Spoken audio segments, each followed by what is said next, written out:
Je me présente, Louis Gagnon. Je suis responsable de la muséologie puis du secrétariat des arts à l'Institut culturel Avatak.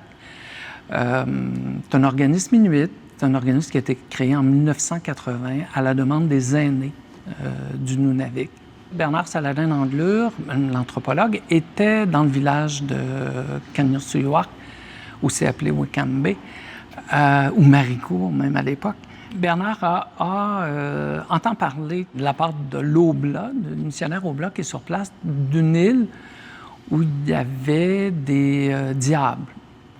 Ça, évidemment, comme anthropologue, ça a piqué sa curiosité. Il voulait absolument aller voir cette île où il y avait des diables. Ça, c'est le père Mascaret. On est en 1960-61, et donc Bernard va faire une première expédition. Si ma mémoire est bonne, c'est Yogini Ernik qui est son guide, qui l'accompagne.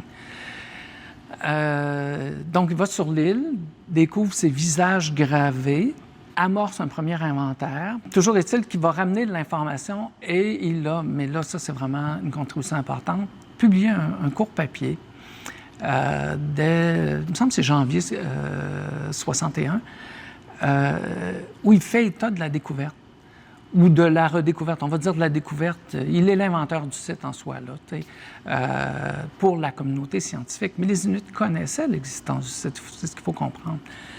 Donc, c'est à partir de cette curiosité, il va découvrir le site, va tenter de l'identifier, va le circonscrire du mieux qu'il pourra dans le temps qui lui incombe. Il n'est peut-être pas là non plus au meilleur moment de l'année, il est même obligé de faire vite dans ses déplacements. Donc, ben, c'est ça, c'est une aventure, comment dire, qui débute brutalement. Il va y retourner pour pouvoir faire des prélèvements. Il va enregistrer des moulages au latex sur certaines des figures. Ce sont des visages qui apparaissent passablement à l'échelle humaine.